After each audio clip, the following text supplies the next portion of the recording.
A história da humanidade pode ser lida como um grande fluxo de esperanças depositadas em ruínas.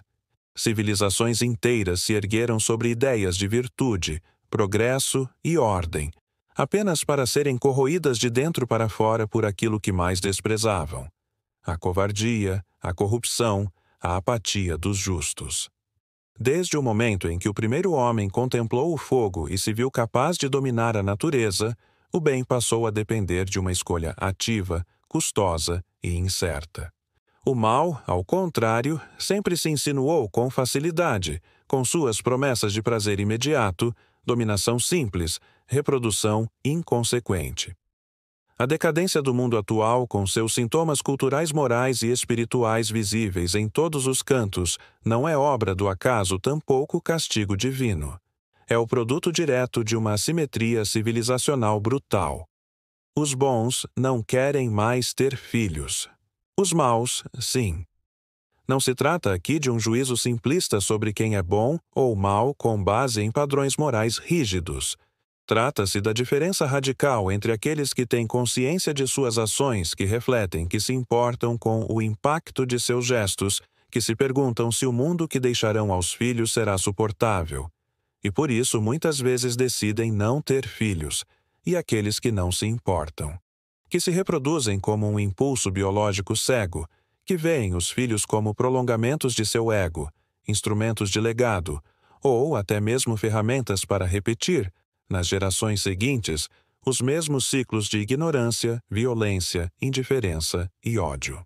A diferença entre esses dois grupos é abissal e, historicamente, decisiva. Veja o que ocorre em qualquer encruzilhada crítica da história. As grandes ditaduras, os períodos de guerra, os regimes totalitários, os colapsos morais, todos se aproveitaram de um vácuo gerado pela retirada dos sensatos. Quando os que compreendem a gravidade da existência decidem se silenciar, se abster, ou pior, não se reproduzir, eles entregam o mundo nas mãos daqueles que não hesitam. E os que não hesitam, inevitavelmente, ensinam aos filhos a mesma ausência de hesitação, a mesma cegueira ativa, a mesma brutalidade. A civilização, então, se curva lentamente à entropia. Nietzsche, ao escrever sobre o eterno retorno, propunha uma experiência imaginária radical. E se tudo tivesse de se repetir eternamente, tal como vivemos agora, suportaríamos esse fardo? Os bons muitas vezes não suportam. Sentem a angústia do tempo como uma responsabilidade esmagadora. Perguntam-se: como colocar um filho neste mundo? Como preparar uma alma inocente para este mar de horrores? Já os maus, embriagados pela inconsciência, não fazem tais perguntas. O mundo, para eles, é um campo aberto de dominação, de multiplicação, de conquista. Eles se expandem, biologicamente, culturalmente, espiritualmente, enquanto os bons se retraem, se castram, se calam. Na Grécia Antiga, Platão advertia que o preço a pagar por não se envolver na política é ser governado por inferiores. Atualizando a fórmula, pode-se dizer: o preço a pagar por não ter filhos é viver num mundo governado pelos filhos dos piores. O mundo atual, com sua paisagem de ruído, vulgaridade e violência institucionalizada, não é apenas consequência de falhas econômicas, geopolíticas ou tecnológicas. É, sobretudo, um reflexo genético e cultural. Aqueles que têm consciência moral profunda, que poderiam ensinar ética, beleza, justiça, autodisciplina, decidiram não gerar vida, por medo, por desesperança, por responsabilidade. Enquanto isso, os inconsequentes se multiplicam como ervas daninhas e criam seus filhos à imagem e semelhança de sua ignorância. Há uma cena poderosa no filme Children of Men, onde o mundo inteiro está estéril e o nascimento de uma única criança se torna um evento quase religioso. A humanidade sem futuro mergulha na barbárie. Mas o que o filme não mostra é que esse mundo não surgiu de uma única calamidade, mas de um acúmulo de pequenas desistências. É isso que está acontecendo hoje, embora a fertilidade não tenha cessado. O que cessa é a fertilidade dos justos. Os que mais compreendem a fragilidade da vida são os que menos desejam repeti-la. E isso entrega a terra aos bárbaros. Jung dizia que a culpa sempre busca o castigo. Talvez então os bons se punam por saberem demais. Sentem culpa por querer viver num mundo melhor. Culpa por desejar filhos em meio ao caos. Culpa por não saberem como protegê-los. Mas essa culpa, quando transforma-se em desistência, deixa um vazio perigoso. O arquétipo do pai desaparece, e em seu lugar sobram figuras frágeis, ausentes, substituídas por estruturas impessoais. Estado, algoritmos, celebridades que educam com brutalidade e eficiência. O espírito é domesticado por quem não o respeita.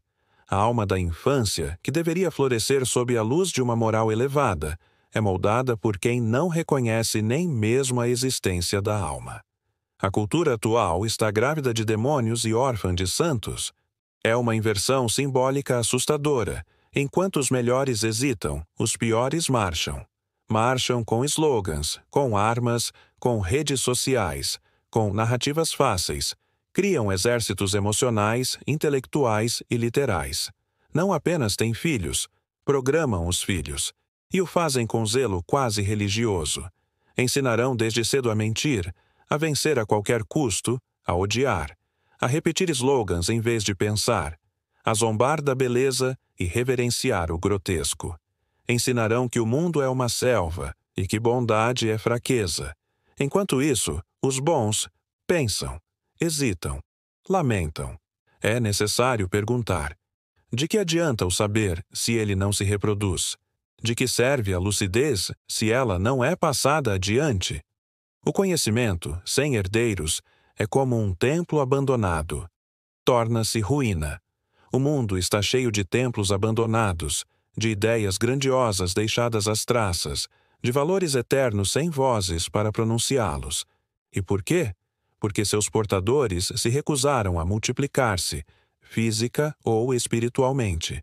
Criaram bibliotecas, mas não discípulos. Fizeram arte, mas não filhos. Guardaram a luz, mas não a transmitiram. Hannah Arendt dizia que educar é introduzir os jovens num mundo que já existia antes deles e que será seu depois. Quando os bons não educam, por ausência ou por medo, entregam essa introdução ao mundo aos piores guias possíveis.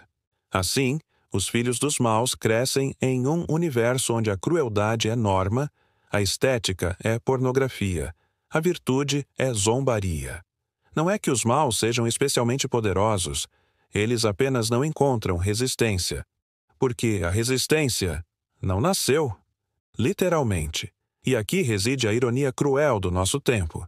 Aqueles que poderiam gerar luz optam pelo silêncio. Os que mais entendem o valor da infância recusam-se a oferecê-la. Em nome da ética, cometem um erro ético trágico. Deixam o mundo nas mãos de quem não deveria sequer tocar sua superfície. É preciso reconhecer que a bondade sem descendência é estéril, não apenas biologicamente, mas culturalmente, espiritualmente, civilizacionalmente. Um bem que não se reproduz está fadado ao esquecimento. Um valor que não é transmitido deixa de ser valor. Dostoiévski escreveu que a beleza salvará o mundo, mas esqueceu-se de dizer somente se tiver filhos. Porque a beleza, se não for ensinada, apreciada, cultivada, defendida, morre. Assim como a justiça, a coragem, a compaixão. O mundo está mal não porque o mal venceu, mas porque o bem se retirou. O mal apenas ocupou os espaços vazios. E os espaços vazios surgem quando os úteros dos justos secam, não por infertilidade, mas por medo. Quando os lares dos bons se fecham, não por impossibilidade, mas por desesperança. Quando os braços que deveriam acolher preferem permanecer cruzados. Esta é a hora da virada simbólica.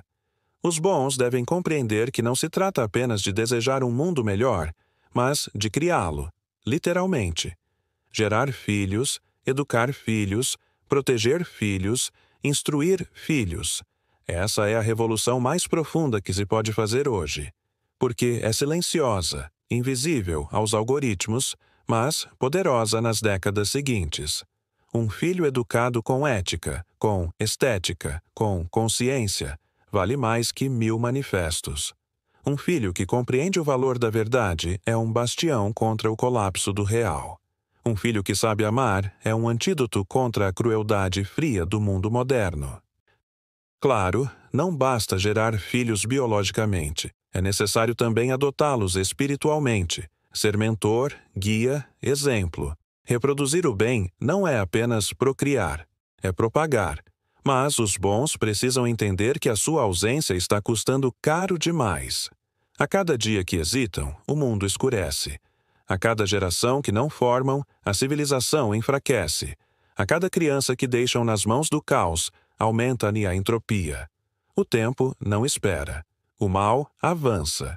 E o bem pensa demais. Portanto, que os bons pensem. Mas depois do pensamento que hajam, que amem, que eduquem, que gerem. Que resistam ao medo com esperança, à desesperança com criação. O futuro é uma casa que precisa de alicerces vivos, e esses alicerces são feitos de filhos, de palavras, de ações, de sacrifícios. Que a hesitação seja superada pela coragem. Que a lucidez gere herdeiros. Que a luz tenha descendência.